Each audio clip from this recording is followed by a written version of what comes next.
Diop.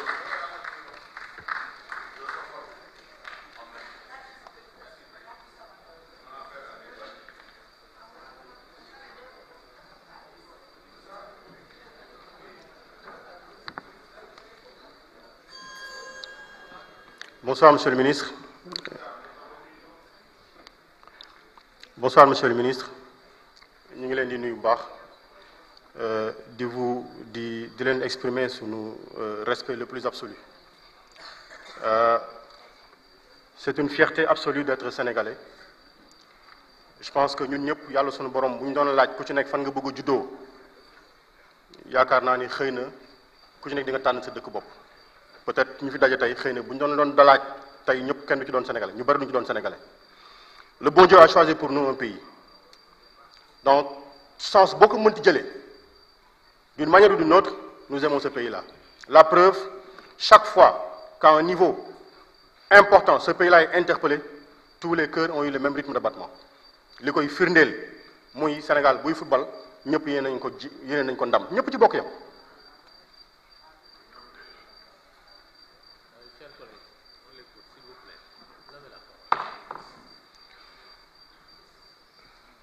La politesse est une éducation. Mag ak ndaw ñoo ci bokk yam. Elle est une valeur. Elle doit être une valeur partagée dans tous les sens du mot. Mag ak ndaw ñoo ci bokk yam. Am na loo xam ne bu ñu la ko jiiñee ba jàpp ni am na le rôle booy joué ci biir état xolu état ba jàpp ni yaa ngi da ngay fal ministre. Il y a une responsabilité que vous devez montrer. Ngeen baal maax. Dama xool le document sur tout ce qu'on est en train de faire par rapport à ce ministère. Air Sénégal ñëpp la neex ñëpp bëgg mu nekk loo xam ne day naaw ñëpp di ko séen muy wàcc ñëpp di ko gis ci jàmm ak salaam. Et tout ce qu'on dira s'inscrira dans le sens que fi ñu bëgg Air Sénégal jëm fa mu jëm fa ñu naan suñuy aéroport suñuy compagnie suñu flotte lii lay tekki comme ni ko tubaab bi amee comme ni ko Emirates amee te ñëpp respecté ko loolu. moo tax on a pris le temps xool suñu regard ci point yi nga xam te ne moom lañ doon wax ci ne mooy seen yéene te di suñu yéene ñun ñi disposer d'une autorité de l'aviation civile forte, ce qui est une pertinence. Je dirais, le plus important pour le Sénégal est de superviser toute l'activité de l'aviation civile qu'il autorise dans les espaces aériens situés sur les territoires sous sa responsabilité. Ce qui suppose l'existence, bien entendu, d'une entité ayant les moyens juridiques, techniques et administratifs lui permettant l'élaboration des règlements d'application des normes et pratiques recommandées. Je parle des standards and recommended practices, en les mettant à jour régulièrement tout en veillant à leur application pour tous les exploitants. Et je dis, est-ce que tey aviation civile bi ñu am na toutes les ressources pour accomplir cette mission-là? Mën nañ ci weccoo. Il y a un constat, les réticences à faire respecter certaines prescriptions de cette agence par quelques exploitants. Ban taxawaay la ci ministère bi di andi pour ñëpp mën a tënk ci loolu. Beneen point bi mooy mettre en place un réseau d'aéroports régionaux aux normes. Ce programme appelle quelque part pour certains des réserves.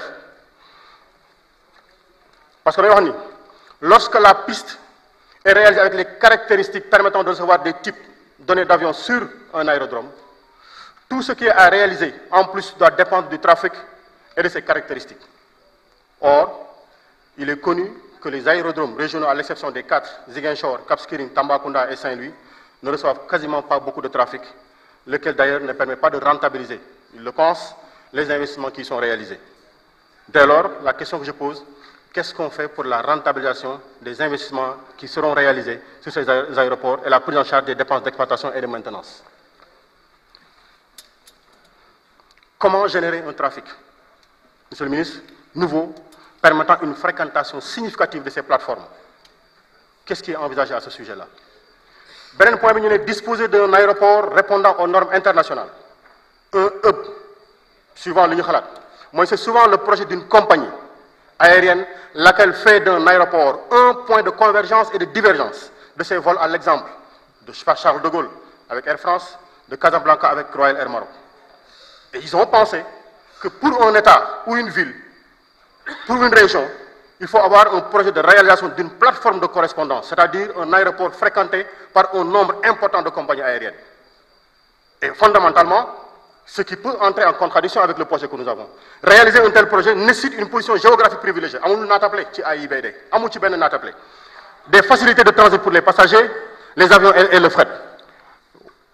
Mais également offrir des possibilités de réparation en cas d'avarie sur les aéronefs, il faut watch. Le prix du kérosène également, ça joue. Quelles sont les mesures qui sont envisagées sur ce terrain-là pour répondre à ces prérequis pour faire de l'AIBD une plateforme de correspondance majeure de la sous-région? Ñu teg ci construire ou la création d'une compagnie aérienne de référence africaine. On a tenté à 3 reprises doxul ñu ngi dugg ci sunu 4e tentative et notre prière absolue mooy yàlla nañ ci yàlla may ndam bu ñun ñëpp ñu toog di ko ndamoo yàlla nañ ko ci yàlla defal. La question à poser mooy est-ce que les conditions économiques et réglementaires sont réunies pour ce succès-là? Parce que pour disposer d'une compagnie aérienne viable économiquement, il faudrait envisager sur xel bu gàtt une suspension au moins temporaire de la libération du transport aérien sur le continent et mettre à l'abri d'une concurrence déséquilibrée les nouvelles compagnies pour leur permettre de se consolider. ci suñu xel bu gàtt wàllu engagement financier yi est-ce que acquérir une flotte jënd wala louer ban moo ci bu ñu defee analyse bi lan moo ci gën a pertinent ci par rapport ak fi ñu toll. ñu ne la démarche individuelle pour la création d'une compagnie aérienne peut être très lourde avec des niveaux de trafic domestique international bien modestes. Ñu doon laajte par rapport aux critères également est-ce que par exemple liggéeyoon na Côte d'Ivoire ci mettre en place ceci ensemble ne peut pas être plus pertinent? C'est juste une question que l'on met dans le panier à discussion pour échanger là-dessus et entrevoir la possibilité de l'extension du nombre d'États qui seraient concernés. Sinon li ñuy ragal mooy toutes les entreprises individuelles qu'on a yi ñu jëloon gis nañ ni ñett yi en tout cas yi jiitu woon yëpp en fait ça n'a pas donné le succès que nous avions espéré. Je terminerai par parler de la création du centre de maintenance aéronautique. Alors, les analystes disent que ça présente un grand risque financier. Pour la bonne et simple raison, c'est un investissement lourd et qui demande un volume d'activité important pour être viable économiquement. Même des compagnies de première grandeur se sont regroupées pour la maintenance de leur flotte.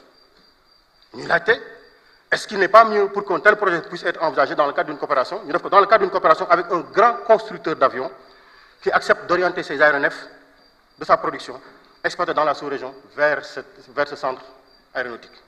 C'est un ensemble de réflexions que nous avons voulu peut-être contradictoires pour analyser parce que après tout bu li lépp sottee Air Sénégal la ñuy wax AIBD la ñuy wax les aéroports du Sénégal la ñuy wax suñu ndam lay doon donc taxawuñu fii parce que nous sommes ay yàqkat taxawuñu fii parce que on veut dire que un tel perdra ou un tel échouera parce que en fin de compte quand on gouverne seul on périt seul quand on gouverne pour tout le peuple on réussit ensemble fondamentalement parce que yéen benn lay doon. Je terminerai par revenir sur ce qui nous unit tous et le drame que nous avons vécu ensemble ici. On peut considérer que ça a existé. Ailleurs, les gens sont battus. Nous, on l'a vu, on l'a constaté. On nous a raconté des histoires qui sont passées ici. Je répète encore, il n'y a personne pour faire l'apologie de la violence. Qu'on l'appela violence morale ou qu'on l'appela violence physique, personne ici ne peut faire l'apologie de la violence. Kenn. waaye nag bu ndox tuuroo luy des wolof moo ko wax. Et nous n'avons pas fini de vivre ensemble ici. Nous n'avons pas fini de vivre ensemble ici. Parce qu'on nous a promis une victoire ou une assemblée nationale qui va durer 10 ans. La loi dit, nous devons vivre dans cet antre-là pendant 5 ans. Et si tout ce qu'on dit doit être fait, les corrections qu'on a faites sur le règlement intérieur, 2 mois nous ont unis ici. bu yàlla def jàmm ak salaam déwén 3 mois moo ñu dajale fii xat na pour ñu fi rayante salaamaaleykum wa rahmatullah. Merci, chers collègues. La parole est à notre collègue El Hadji Oumar Youm.